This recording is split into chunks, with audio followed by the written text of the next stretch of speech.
All right, so we're recording. Welcome to our nice and not snowy Tuesday. It's a nice change from yesterday. I woke up yesterday and I actually saw blizzards out of my front window, either that or Sunday. I forget which. I think it was Monday though. It was yesterday. Losing track of time. So, as my announcement mentioned, this week we're starting labs and tutorials. So you will have both a lab and tutorial this week. Because of the compressed summer schedule, we don't have the luxury of tumbling with the lab and tutorial timings. I know in September, or the September term, we usually have a lab one week and then a tutorial the following week, and they kind of tumble like that. But, instead of a 12-week course, we have a 6-week course. So we, in fact, have to have both a lab and tutorial in the same week. So just to recap for everyone, if you look on the course webpage and you look at the schedule here, we're sitting here on Tuesday, May 12th, and you can see here in the little notes section that this week you perform Lab 1. And performing Lab 1 just means that the lab documents become available to you at the scheduled time of your lab, if you were to have a lab in person, which of course we don't have labs in person, but if you look at the UTM timetable website, let's say it says your lab is on Tuesday from 2 to 5 p.m. This means Tuesday today at 2 p.m. your lab documents will become available for you to see, and you will have 7 days to complete everything associated with the lab. That means you've got 7 days to complete the pre-lab, which under normal circumstances you would have it done before the lab, but that's fine. So you'll have 7 days to do the pre-lab. You'll have 7 days to do the lab worksheet, and on the lab worksheet you're going to be expected to perform calculations and uncertainty calculations as well. You're going to have to propagate all of your uncertainties. So this is why we have you do the Excel assignment and the intro assignment ahead of time.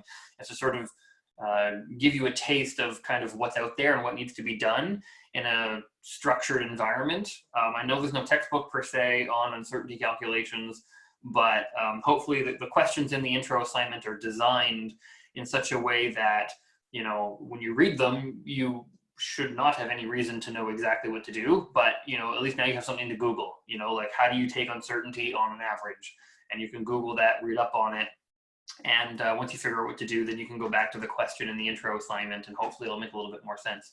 So it's the questions in the intro assignment are supposed to help guide students as to what to Google. That way you're not just you don't put on a blindfold and you're just sort of meandering around an empty room. You're given some guidance as to what to look up. And then that way, by the time you actually go do the first lab, which is free fall and projectile motion, you actually have some notion of what it means to propagate uncertainty. So anyway, that's what the lab worksheet is for. And then the lab critique is the last part of the lab that you would be required to do. And the lab critique is effectively, instead of you writing a formal report, which students would normally have to do, it's quite arduous. I would be fully willing to admit. I'd say in the past, most students say they spend about 6 to 10 hours writing their formal report from start to finish. That includes polishing it up, making their appendix, writing and editing, and all the little bells and whistles. So it's 6 to 10 hours. And all we're doing this time is we're giving you a polished lab. Well, quote unquote polished. I mean, it's not going to be perfect on purpose. And then that way you can mark it as if you were a TA. And hopefully that gives you some insight as to what some, scientific writing looks like. And also, hopefully it helps build some confidence in your critical thinking abilities, because, these labs are written by, they're written by me, but, I'm emulating what I typically get from previous students. And so the types of writing that I'm doing,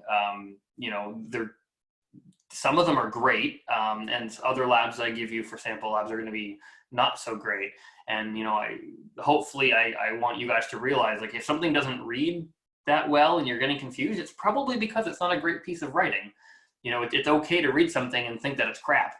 Even when you read published scientific literature, like when you start doing research in your field, whether it be for your master's, PhD, or you go to med school and you have to read a lot of medical papers, yeah, not all of them are going to be great papers. You know, just because it gets published doesn't mean it's well written. It just means it's most likely scientifically correct. And even then, that's not even a given. So when you read something, it's okay to think it's crap. So that's what we're trying to get you to develop there. Just to show you kind of what it looks like to go try to do your lab. Right now, it's obviously before 2 p.m. on Tuesday. So I'm in student view right now, so I'm seeing what students see. So if I scroll down to laboratory, if I go to lab 1 here, it says this assignment is locked until May 12th, which is today, at 2 p.m. So, you know, I'm the teacher of the course, so, you know, it's, for some of you, it might say available on Friday, 2 p.m. I don't know. It really depends on when your lab is scheduled. So, you know, the example that my screen is showing is for someone who is enrolled for a practical, like a lab, today. Now, the other thing to consider is that there are tutorials this week. So tutorials will happen at a different time than when your scheduled lab is. So for instance, if you go to the UTM timetable website, and you go to Physics 136, where are we? There we go. So tutorials. Let's say you have let's say you have a lab today. That would look like you're in Practical 1. Practical 1 has a lab on Tuesday. What else has a lab on Tuesday? Practical 5 has a lab on Tuesday, and Practical 8 has a lab on Tuesday, from the looks of it. However, Practical 1, which has a lab today, will have a tutorial on Wednesday. See, it says Tutorial 1 Wednesday from 1500, which is, I think, 3 o'clock to 1700, which is 5 o'clock. So it's a 2-hour tutorial on Wednesday. So please make sure you kind of drop in to your tutorial. Tutorials are live. There is actually something to show up for. Labs you kind of do on your own time. And for tutorials, what you do is you just go to Blackboard Collaborate here on the side. And as it loads, there you go. You see all of the tutorials that are kind of listed here. It occurs to me that I think oh no, there's tutorial 8 that's made. So, you know, let's say Practical 1, your tutorial would be on Wednesday, as I just showed you. So on Wednesday at 3 o'clock, you'd show up here and you'd click on Tutorial 1. Is there anyone that has a tutorial today? Let's see here. Yeah, Tutorial 2, or Practical 2, I should say. Your lab is on Wednesday, but your tutorial is today at 3 o'clock. And Tutorial 6 as well. Tutorial 6 has a lab on Wednesday, but Practical 6 has a lab on Wednesday, but Tutorial 6 has a tutorial today. So I think those are the only two. Yeah, so if you're enrolled in Tutorial 2 and 6, you have a tutorial today. So just a heads up on that one. All right, so let's mosey on over to back to the notes. Okay, so I think that's all the administrative stuff that we have to deal with. Let's move right on into physics. So we left off yesterday with introducing the idea of a force. And we learned a little bit about the history of a force. We learned how it was Galileo who sort of challenged the Greeks, the 2,000-year-old notion that a constant force led to a constant velocity. And I mean, we now know that that's obviously wrong, but it's very understandable to have made that mistake at the time. I mean, 2,000 years ago is like civilization was completely different. You know, the level of understanding of even basic things that we take for granted now, they just didn't have 2,000 years ago. So very understandable that, you know, because they could witness it. I mean, physics is an experimental science. They could physically witness if I stopped pushing a boulder, it stopped moving. So, I mean, no fault to the Greeks thousands of years ago.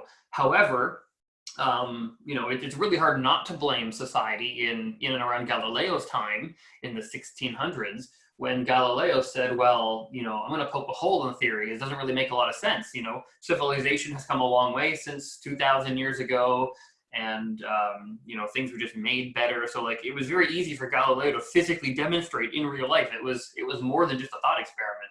He was able to demonstrate that the previous way of thinking of this, of forces was just wrong. And unfortunately, I guess the culture and the times just really wasn't having it. And Galileo and the Pope just did not get along. You know, the Pope at the time was effectively a substitute for government. I mean, the Catholic Church was a big governing body in that era. So luckily, Sir Isaac Newton came along about 200 years later and revisited the idea and was able to actually revolutionize the field of physics, and then was able to figure out, hey, this is what causes motion. So forces are what cause motion, and that's what we were talking about. We also introduced Newton's 3 laws yesterday. The first one was the law of inertia. A body in motion wants to stay in motion. A body at rest wants to stay at rest. The second law was F net equals ma. The net force on an object is equal to the object's mass times the object's acceleration. That, in a nutshell, it really explains why when you push an object, it moves forward. Or when you pull an object, it gets pulled toward you, it moves toward you. And then the third law was Newton's third law. It was for every force, there's an equal and opposite reaction force. If you, want to lean against a wall, you're obviously putting a force on the wall, so the wall has to be strong enough to hold up your weight. But you're also being held up. So the wall is actually pushing back on you. The wall is providing a normal force back on you to hold you up. So, and if you lean harder into the wall, if you push the wall harder, it pushes back harder. So there's always that sort of equal and opposite reaction force coupling that happens. Now, I was reviewing kind of what we did yesterday in more detail to make sure I wasn't forgetting anything. And I realized, looking over the video before posting it, that we should probably go back and talk a little bit more about the different types of forces before we go on to do some examples. So today, our schedule is going to include delving a little bit deeper into the differences of the different kinds of forces we have. Like we've got gravity, which is related to weight, friction, tension, stuff like that. So we're going to go back a little bit and talk a little bit more detail about that. And then we're going to explore a little bit more about different types of physics problems that involve forces that we haven't seen yet. And there's going to be no new information that is going to be presented in this lecture. Like we talked about free body diagrams yesterday and coupling free body diagrams with F net equals ma to solve problems. But and that's pretty much where the content ends, to be completely honest with you. But the scenarios in which you need to use these can get a little bit tricky. So I'm going to try to expose you a little bit to some of the different types of questions that you're going to see.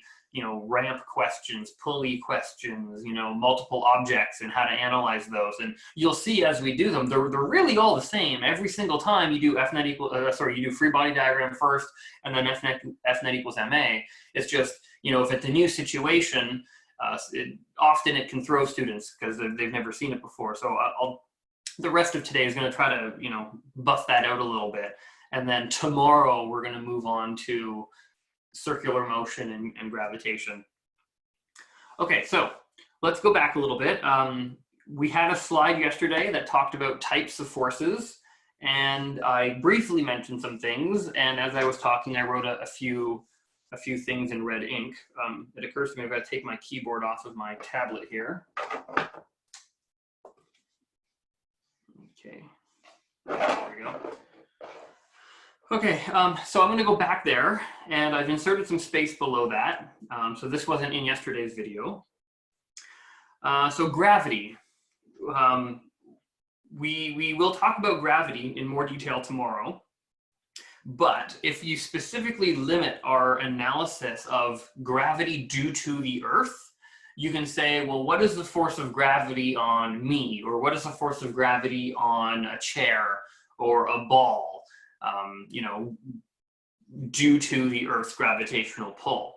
So if we are specifically limiting ourselves to talking about the force of gravity from Earth on an object near the Earth's surface, we can actually say that the force of gravity on that object is going to be the object's mass times the local acceleration due to gravity, which we know from kinematics is 9.8. Oh, I don't know why. There we go. Force of gravity equals mass times gravity, where gravity equals 9.81 meters per second squared. Now, this equation might seem like I'm kind of pulling it out of thin air at the moment. It will, and I agree that it might. It will make more sense tomorrow when we talk about Newton's law of gravitation, and I'll show you kind of how you can simplify the general case, which is Newton's law of gravitation.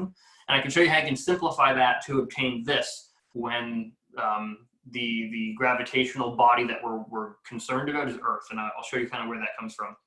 But for now, let's just go with it. Now, given this, and there's an interesting sort of implication of this, is you can actually prove, using Newton's second law, that every single object, no matter of its mass, will actually fall with the same acceleration, or it'll fall at the same rate. So what we can do is, to make this claim, we can say here, this is where I'm making the claim here, using Newton's second law, we can actually show that objects in fact fall at the same acceleration regardless of their mass.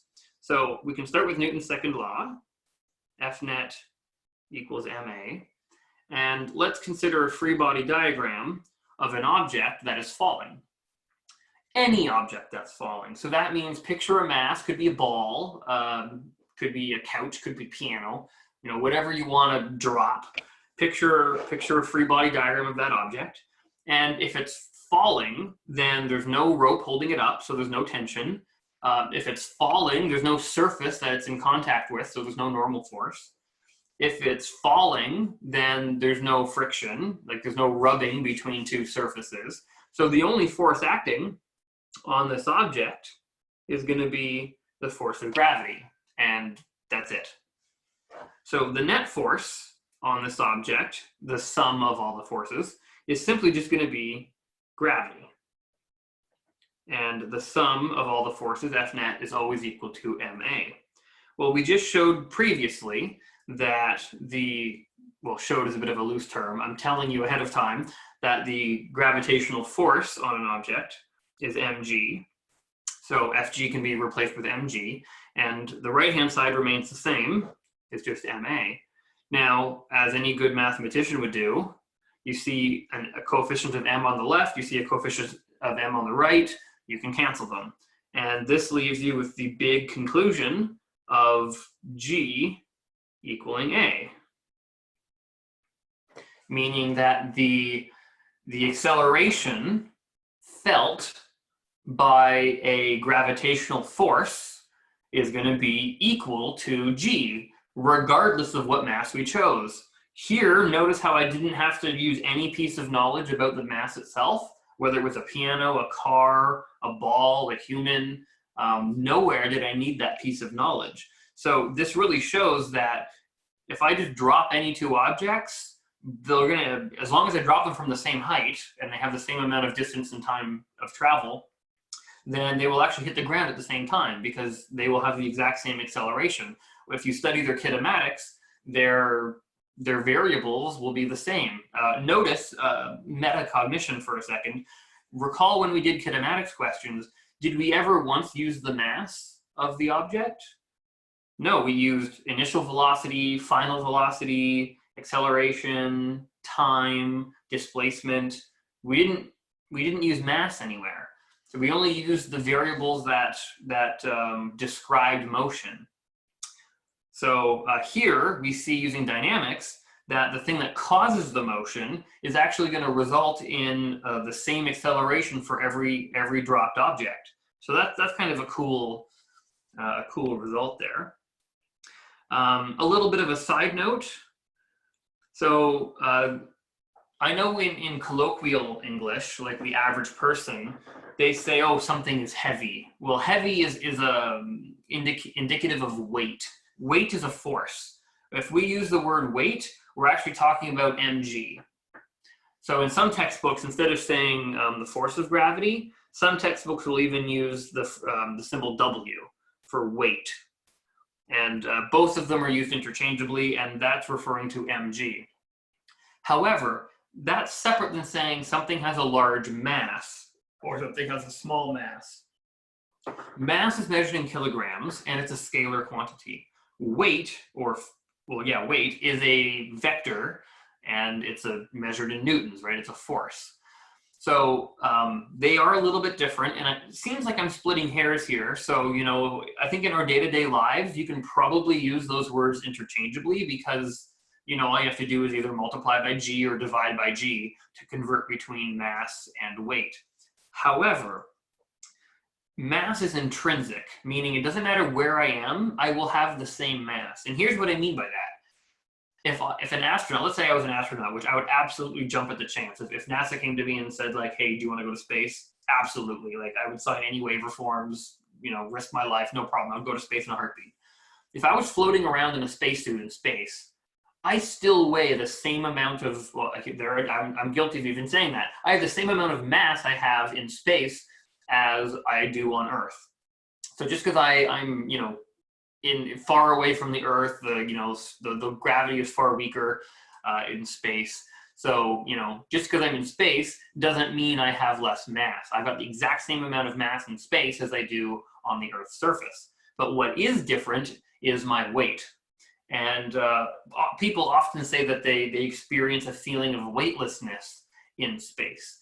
So that doesn't mean you don't have mass, though. If you didn't have mass, you wouldn't exist. So there is a difference between weight and mass. However, I think in colloquial English, between the average person talking to each other, at the Earth's surface, gravity is the same everywhere. So, you know, you can sort of use those words interchangeably at the Earth's surface. But technically, when you're talking about, you know, things where gravity is different between two scenarios, it's better to talk about mass because that's the thing that doesn't change.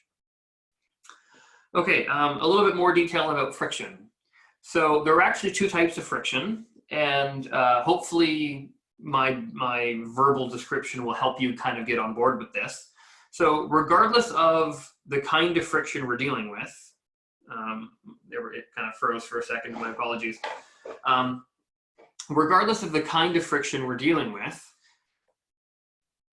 the formula is always mu Fn, always. So you can always kind of bank on that. Force of friction equals mu Fn. However, here's the difference. If you have two surfaces, let's say I'm holding a Kleenex box. Now, I don't know if my camera picture is kind of small in the corner of your picture screen or not, but let's say I have a Kleenex box on the bottom and an iPad on top, kind of just resting there. If I just kind of push very, very, very lightly on the iPad at the top, it won't move. Now, I'm pushing, there's a force. There is an applied force from my finger pushing on the iPad very lightly, but it's not moving. And the fact that it's not moving means acceleration is equal to 0. So if acceleration is equal to 0, that means the net force is equal to 0, right? F equals ma, or F net equals ma. So I know that there's at least a non-zero force acting on it, right? It's my fingers. I'm pushing to the left. Now, if the net force is 0, then that means there must be a force in the opposite direction to cancel out my finger, my applied force. And that opposite force is going to be friction. And now, in this case, there is no sliding. There's no movement between the top surface and the bottom surface. So we call this static. Static because it's not moving. Physicists, we're bad with words. We can barely read. So we try to name things very pragmatically, like very intuitively. Static literally means does not move. So if I push the iPad on top and it doesn't move, the reason why it's staying put is because there is static friction holding it in place. The friction between two surfaces when they're not rubbing. Now, if I push a little bit harder, you're going to get motion. Showing that again, if I push a little bit harder, you can see the iPad will actually move right off of the Kleenex box. And when it's moving off of the Kleenex box, as it moves, there's rubbing. So the two surfaces are still in contact in both scenarios, both in the static scenario and in the motion scenario. But if there's actually slipping going on, if there's actually motion, kind of like sandpaper, we call this kinetic friction. Kinetic meaning movement. So there's actually two different values of friction depending on whether the two objects are slipping or whether they're not slipping. So for static friction, we say F sub Fs, oh, I'm still in, there we go, sorry.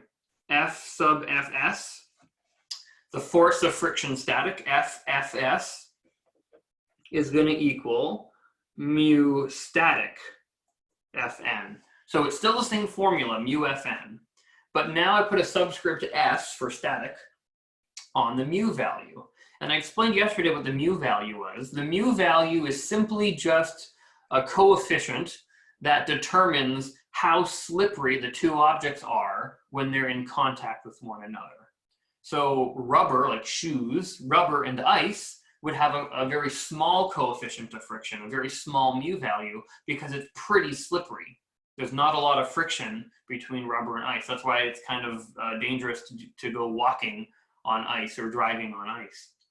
When there is a lot of friction, when force of friction is quite high, the coefficient of friction is quite high. So that could be things like, you know, rubber and concrete, dry concrete, no ice, but just, you know, regular pavement.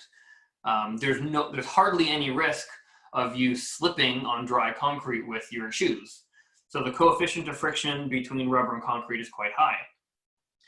So it's the same formula. It's just now we talk about a distinction between static coefficient of friction and kinetic coefficient of friction. Now, one thing I didn't really talk about yesterday is that static friction will have a maximal value that can be overcome. You can't you can't have an indefinite amount of friction. So what do I mean by static friction has a maximum value?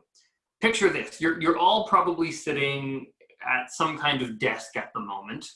Hopefully your desk isn't bolted to the ground unless you're sitting on a U of T campus somewhere and, you know, maybe you're at like a bench and it's bolted to the ground. Bolted is not friction, right? Bolted is like glue. It's a different kind of force. But like, let's say you're sitting at a desk at home. If you push the desk with your hands a little bit, and I'm just gonna open, yeah, you can kind of see my desk here in the camera. I'm sitting at my desk here in my office, and my desk is certainly not bolted to the ground. It's just kind of resting there. If I push my desk very lightly, not hard at all, but just very lightly, the desk doesn't move anywhere, right? Another analogy would be picture a piano anywhere, either in your house or, you know, wherever. You can lean against a piano. You could even probably try to push the piano, and the piano probably wouldn't go anywhere, right? There's an applied force forwards, but it's not moving, which means there's a resistive force keeping it in place. That is the force of static friction. However, if you push hard enough, and it's not that hard to move a desk, I'm sure it's easy for you to imagine if you push hard enough, you're going to be able to overcome that static friction and move the desk. Now, if I push very lightly on the desk, like with 2 fingers, very lightly, 2 fingers, the desk isn't moving. Because there's a small, Newton's third law, is an equal and opposite reaction force. In this case, the reaction force is going to be the friction. So if I push very lightly, there's a small amount of static friction pushing backwards to oppose my very light applied force. Now, if I push a little bit harder, maybe if I use the palm of my hands, I get a better stance, you know, widen my elbows, widen my shoulders to get a better stance. And if I push the desk a little bit harder, I'm pushing harder than I was before, but the desk still isn't moving, which means I have a larger applied force, which means, and the desk still isn't moving, which means there's a larger resistive force. There's a larger static friction force, and the desk still isn't moving. However, if I push so hard, well, if I push hard, actually, I just get pushed backwards in my chair because I'm on a wheelie chair. So I guess that's a bad example. But eventually, if I push hard enough, I can actually overcome the static friction, and the desk will move forward and perhaps scrape the floor as I push it forward, because there's still friction as I push it. But if I overcome static friction and it starts to slip, then it becomes kinetic friction. So there's inherently a maximum amount of, let me just minimize my, there we go. There's inherently a maximum amount of static friction that you can have. And this is often, oh, why? Oh, here, what's going on? There we go. So often we say force of friction max is mu static Fn. This is the maximum amount of static friction an object is able to push back with before it starts moving, is mu s Fn. If you were able to put, so like for instance, let's say mu s times Fn, let's say that was 100 newtons. Then that means, let's say that's 100 newtons for my desk.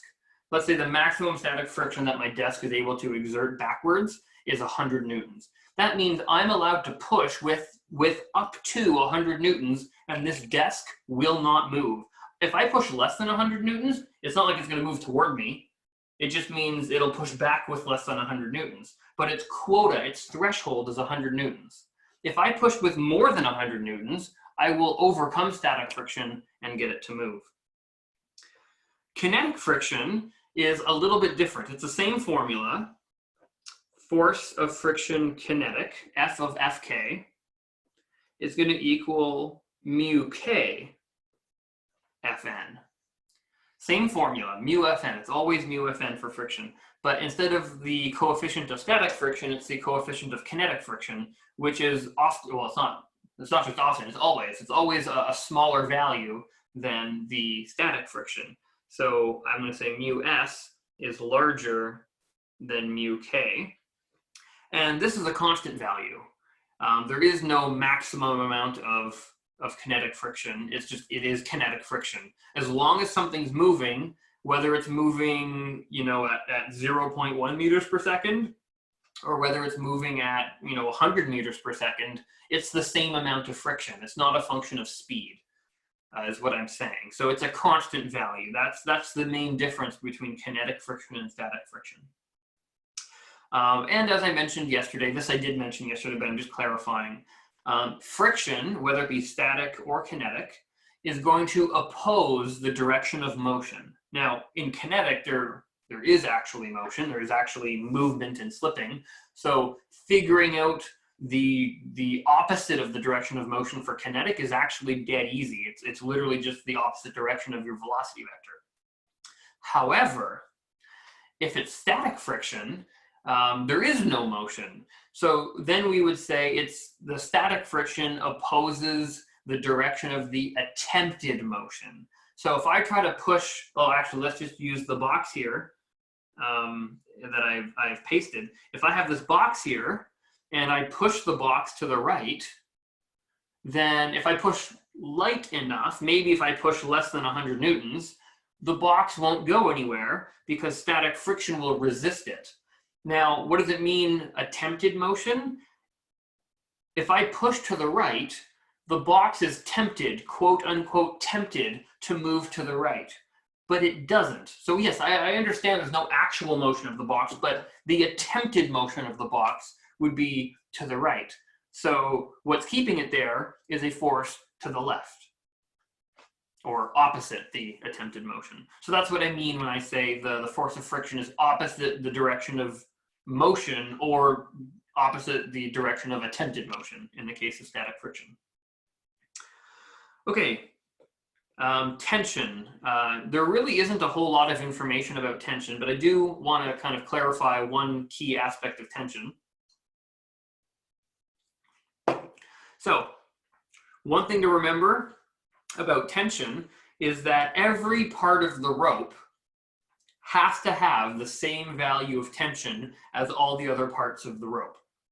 And if you think about Newton's second law, this has to make sense. If you have a rope, I do not have I have a charging cable. I can maybe try to use the charging cable as an example. Here, let me just pull up my screen so I can see myself there. So here's a charging cable for the tablets I'm currently using, so let's hope I don't break it. If I kind of pull on this rope a little bit, I pull to the left and to the right, so there's some tension in this rope. I'm claiming that at every single point, whether the point be right beside my left hand or whether the point be right beside my right hand, every single point along the rope is going to have exactly the same tension as every other spot. And this has to make sense according to Newton's second law, because F net equals ma. Let's analyze a point in the rope kind of midway, halfway. Picture right where my nose is touching here. halfway between. That picture a free body diagram of the forces acting on the point that's touching my nose right there. Is F net equals ma? What's the acceleration of that particle in that rope? Right there. 0. It's not moving. Well, not only is it not moving, it's not accelerating. So the net force on there must be 0. However, my right hand, right here, my right hand is pulling to the right.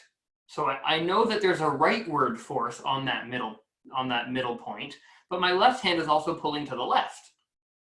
So if F net equals 0 at the middle, then that means the tension pulling to the right and the tension pulling toward the left have to cancel out, which means the tension within the rope is equal and opposite. And that's what this diagram here is saying. The tension within a rope, this is the key. This is absolutely the key to studying pulley questions or questions that have ropes in them, is the tension everywhere along the rope is going to be the same as everywhere else. So when there's only one block and one person pulling, that is fairly straightforward for you to sort of think about. However, we can sort of complicate things a little bit. We can keep one object on the surface of a table, we can introduce a pulley, and then we can pull the rope downwards. And the key to study this is that whatever tension is in this part of the rope here is going to be the same amount of tension that's in this part of the rope here. So that's the thing that links the two scenarios. And I can do you one better. We can put an object on both sides of the rope. In fact, this is called an Atwood's machine. Oh, I don't know why it's doing that. An Atwood's machine. So here you could potentially have another box on this side if you wanted to, and you can talk about, you know, what kind of forces are going on, what's the acceleration of this pulley system if you want. Really the trick, and we're going to do pulley questions kind of later on in this lecture, but really the trick is that there's going to have the same amount of tension all through the rope, and then that's how you can actually link the two free body diagrams together. In order to link two free body diagrams, at least one of the quantities in the two free body diagrams need to be the same. And in this case, it's going to be both the acceleration and the tension. So that's the key. Okay, so I think that's a bit of a rundown on the forces. We kind of glossed over those details yesterday, so I wanted to make sure we kind of had a better overview and background and kind of how to manipulate these forces. And before we jump into rigorous questions, which we are very close to doing, there is one other thing I wanted to cover with you, and it's friction again. I know we've talked a lot about friction. We've done an example yesterday with a cargo box sitting on top of a pickup truck.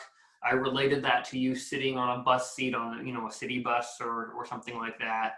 And I held up my iPad and my Kleenex box, and I showed you how you can move the bottom Kleenex box and the iPad on top will move, and we did an example like that. I know we've talked a lot about friction. However, I want to sort of tie this into something that you experience every single day of your life, and you probably haven't thought about it at all, but hopefully this kind of sheds some light on something that is so important in our day-to-day lives. If you're driving a car or any vehicle, for that matter, and I ask you, well, what force is responsible for moving that vehicle forward?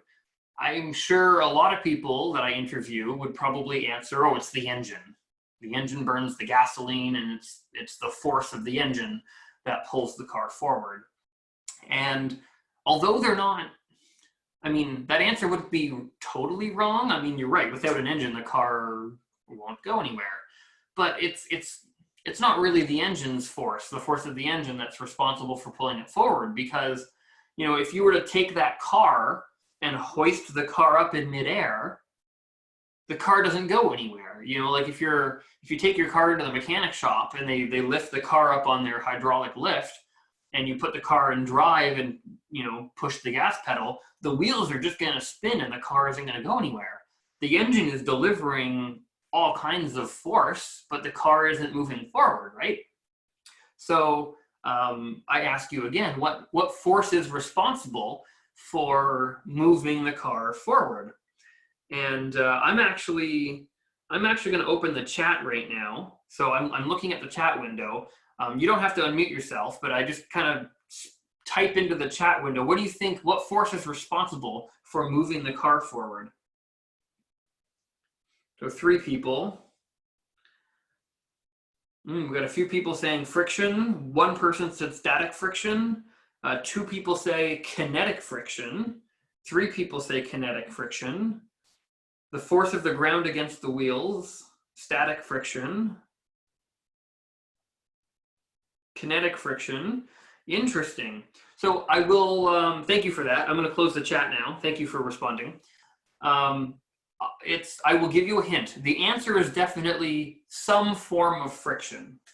And hopefully my sort of thought experiment helps illustrate that. You know, when the car is levitating, the tires are not touching the ground and the car doesn't move forward. So yeah, inherently there's some sort of connection between the tires touching the ground that pulls the car forward. So yes, the answer in some form is friction. However, let's look in a little bit more detail. Oop, that's a little bit too small perhaps. Let's look in a little bit more detail, kind of why and how friction is playing a role here. So I'm going to draw a tire.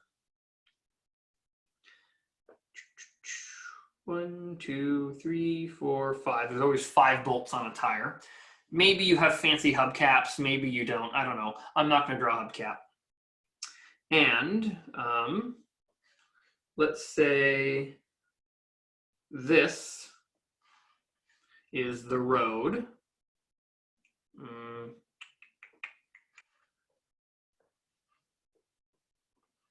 There, maybe he can pass. It's a dotted yellow line, so maybe he can pass. Okay, let's draw a free body diagram. Remember what I said, when you're analyzing forces questions, the first thing you do is you always draw a free body diagram, always. So that's what we're gonna do. Here is the point that is touching the ground. So let's draw a free body diagram at the point that's touching the ground. Because really, if we're talking about a point up here, that's not touching anything. That's just touching air, right? That's not the thing responsible for moving the car forward. So I don't care about that. I care about the spot that's touching the ground. That's clearly the point of interest here. So what kind of forces are happening? Let's kind of think about this. Well, this tire is presumably rolling forward, which would result in the car itself moving forward. Now, if this tire is spinning clockwise, let's think about it. Is the tire, at the point it touches the concrete or the pavement or the asphalt, whatever word you want to use, the point at which it's touching the asphalt, is there slippage going on? Is there actual slippage? And if you are having trouble picturing it, do I have, I do. I don't know what this is. This is my partner's. I don't have some sort of moisturizer, but anyway, picture this. I'm gonna open my, let's see if you can, there, you can see my table a little bit better. Picture a wheel touching the ground. Hopefully you can all see my image here, my video image. If you roll the wheel forward, it looks like there's motion, right? I mean, there is motion, right? That the wheel is moving forward, but is there slippage? Slippage means the contact between the two surfaces is rubbing. That's what slippage means.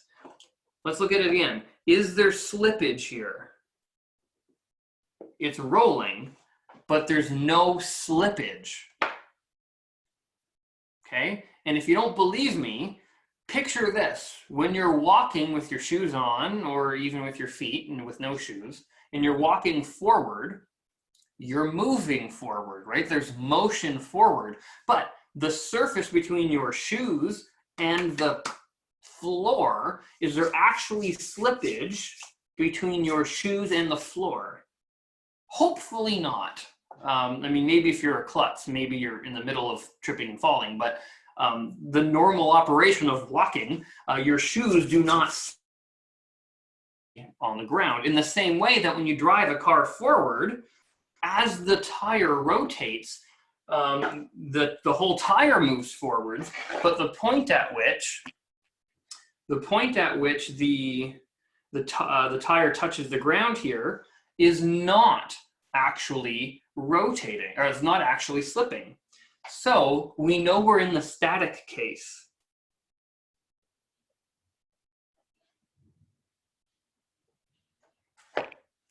Now, remember, in the static case, the direction of static friction is opposing the direction of attempted motion.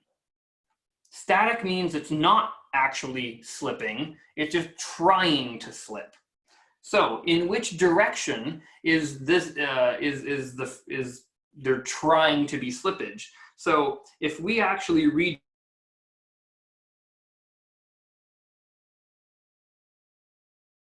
sort of maybe 1 inch above the road.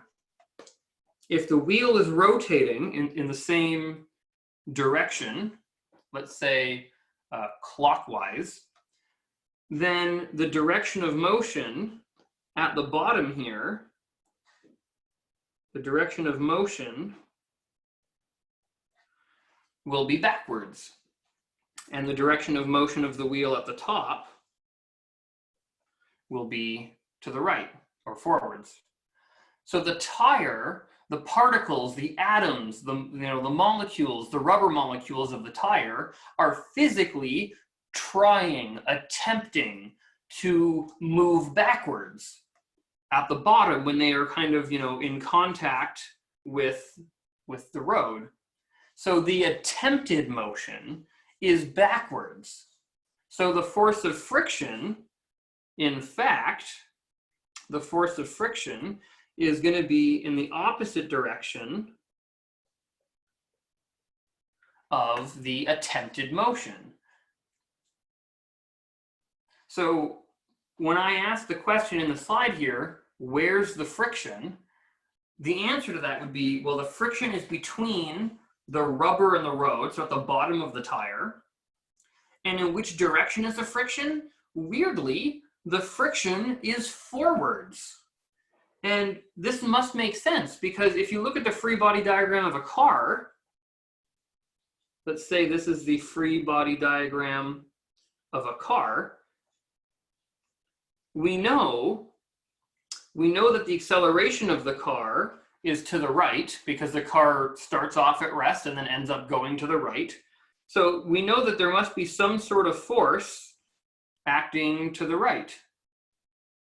I'm not sure why all that disappeared, but that's kind of annoying. Free body diagram of the car. There, I'll just rewrite that. So we know that there's some sort of force. I don't know what's happening here. Oh, okay, now it's back. Welcome to Windows, everybody. Can you tell I'm not a Windows fan? Okay, there we go. So we know that there's some sort of force to the right. And now we actually know what that force is. It's in fact the force of friction. So it's in fact the force of friction. The force of friction is a thing that is responsible for moving the car forward. Okay, I'm going to take a look at the chat for a second, because this is a very subtle detail about friction, very subtle detail. So I'm going to look at the chat for a second, and I'll take any questions before we move on, because it's a very important concept to understand that when you drive a car, it's friction. The force of friction is the thing responsible for pulling the car forward. When you're walking with your shoes or your socks or your feet, the reason why you're able to walk forward is because friction is pulling you forward. It's a very important concept. So I'm gonna look at the chat here. What is the force to the left from before? I don't know what force, Carolyn. I don't know what force you're talking about. I don't think I drew a force to the left with the car.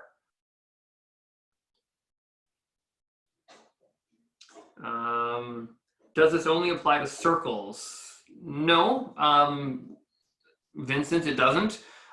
Yesterday when we talked about the cargo on the back of the pickup truck, same thing.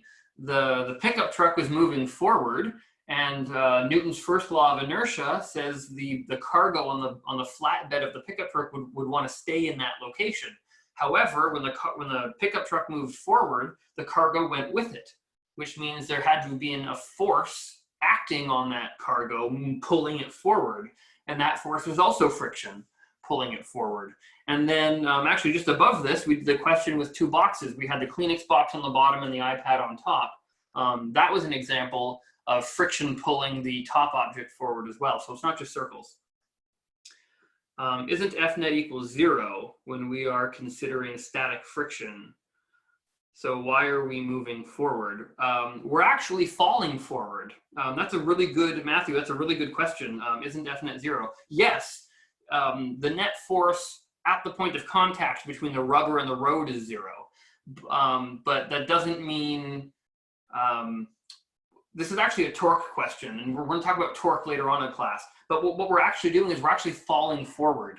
What you've just stumbled upon, Matthew, is actually tripping. You know, when you're walking along and your body itself has sort of forward motion, and you know, you go to move your leg forward and maybe you catch the edge of a sidewalk or something like that, and it prevents your leg from moving forward. And then you fall forward. What a wheel is doing, a wheel is actually in the constant state of falling forward and then catching itself. So you're right, the F net is equal to 0. You're absolutely right. But what we're doing is the wheel is constantly falling forward and catching itself. So there's still forward motion. And the piece of the puzzle that is seemingly confusing to you at the moment is we have not talked about torque yet. There's a difference between torque and force. So that's a beautiful question, Matthew, but we will come back to it when we talk about torque. So thank you for that. Can I ask a question about tension? Yes, Eric. What question would you like to ask? Why is the attempted motion backwards? You mean for the wheel? As Eric types his question about tension, I'm going to answer the next one. Why is the attempted motion backwards? That's a frame of reference issue. If you have to picture a wheel. Here, let's grab this. If you picture a wheel that's rotating this way, it's rotating this way. For you, I don't know what direct. For me, that's clockwise. For you, that might be counterclockwise. But if it's rotating this way, then at the bottom of the wheel, you have to think in your head, which direction are the particles at the bottom of the wheel moving if it was suspended in air, like not touching the ground. And it would be spinning backwards. It would be spinning that way. So as it touches the ground, it would be trying to rub. It would be trying to rub the ground in that direction. That's why that's backwards. So Eric asks, his question was something about tension. Does the number of pulleys affect the amount of tension? There was a question in the pre-class that I didn't understand. That's sort of hard to answer given that context. The number of pulleys itself does not necessarily impact the tension in the rope. You know, for instance, the great part about physics is you can always just think about it. It's not like chemistry or biology. I mean, physics, you can literally just picture a rope and picture a pulley.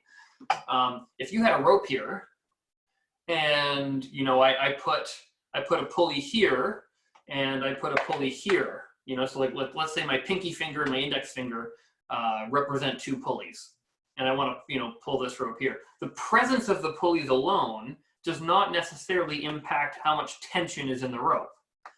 However, what we're about to see in the second hour when we do some practice questions is that the number of pulleys will affect how much applied force I need to put into the tension or put into the rope to lift something. And at the moment, this won't be very clear to you at the moment because we haven't done an example, but hopefully this becomes clearer when we do an example. And really, to clarify, I should say the answer to your question will become clear when we draw a free body diagram. And when you draw a free body diagram, hopefully you get a little bit of light bulb moment and you'll kind of see kind of what that pre-class question is getting at.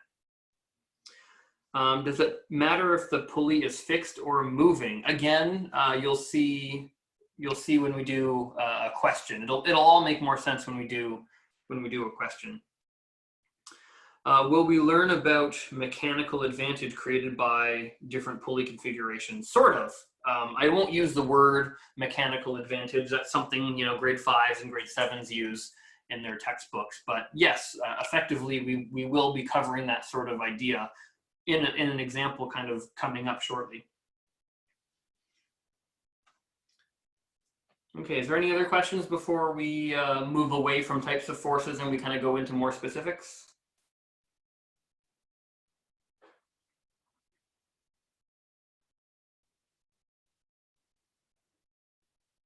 Okay, it doesn't look like there are. So perfect. What I'm going to do now is I'm going to stop the recording because this is kind of a natural break point. We kind of finish our discussion of forces and the different types of forces, and then what's coming up after this is going to be examples. So it's kind of a separate topic. So I'm going to split them up into 2 different recordings. So that's all for forces. We finished our discussion on forces, and the next video is going to do some examples of different types of dynamic situations and how to solve those. All right.